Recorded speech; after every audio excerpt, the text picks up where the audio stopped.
Good morning. তোমরা দেখতেই পাচ্ছ যে অলরেডি এখানে অনেক বরফ পড়ছে। তো আমাদের আর কি যা হয়, বরফ পড়লে তো আমরা বাড়িতে থাকতে পারি না, ওই জন্য এসেছি।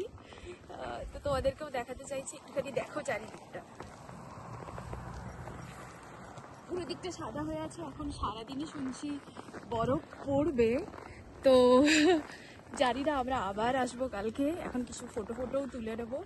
সৌমিতার ওখানে রাত্রিবেলা আমি ওকে ভিডিও কল করেছিলাম যাতে ও একটু দেখতে পায়, আমরা দুজনে এরকমই করি। তো আজকে যেটা আমি বলেছিলাম, সরস্বতী পুজো হওয়ার কথা ছিল, কিন্তু এইরকম ওয়েদারের জন্য সরস্বতী পুজোটা হয়নি। কিন্তু যাই হোক, আমাদেরকে তো বেরোতেই হবে, সেই কারণেই এখানে হয়ে গেছে আই গেস।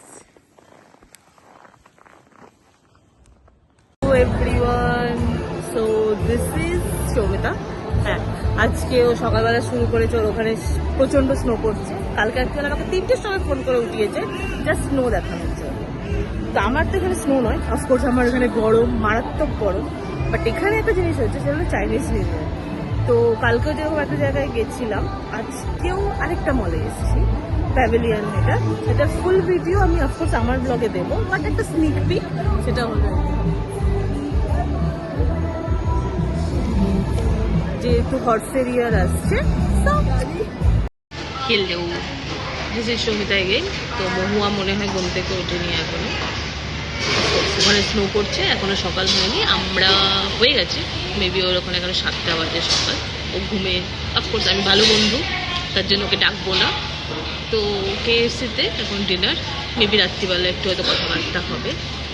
তো দেখা যাক ও নতুন কোনো ভিডিও বানিয়েছে কি বানায়নি। তো KFC-তে এসছি খাবার দাবার খেতে। তো এরপরে খেয়ে দিয়ে বাড়ি। এই আজকের দিনটা এরকম করেই শেষ। হ্যাঁ, এখানে আমি ওই শীত ব্যাপারটা একদম খুব মিস করি। এখানে একদমই শীত নেই, একটু বেশি গরম মানে অনেক বেশি গরম। নর্মাল একটা টি পরে জানুয়ারির 24-এ বসে রয়েছি, ভাবা যায় না। So okay, this is it for today. Last time আমি মহুয়া শেষ করবে, কি বলে শেষ করবে সেটা ওর ওপর। আমার দিক থেকে tata. Hello and good morning. তোমরা নিশ্চয়ই ভাবছো আমি সকাল সকাল এরকম জ্যাকেট টুপি পরে কোথায় আছি। অ্যাকচুয়ালি আমি আছি আমার বাড়ির ব্যালকনিতে। আর কেন পরে আছি, কেন কি এখানে এখন টেম্পারেচার হচ্ছে -16। সো এর মধ্যে এমনি বেরোনো তো ইম্পসিবল। আর আমি এখানে এসেছি বেসিক্যালি তোমাদেরকে একটু দেখানোর জন্য যে আমার ব্যালকনি থেকে বরফ পড়ার পরে দেখতে কীরকম লাগছে।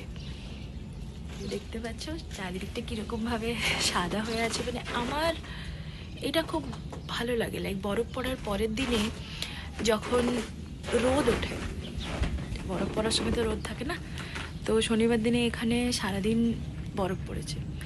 তো বরফ পড়ার পরে যখন রোদ ওঠে তখন আমার দেখতে ভীষণ ভালো লাগে, এত সুন্দরভাবে চারিদিকটা সাদা হয়ে থাকে।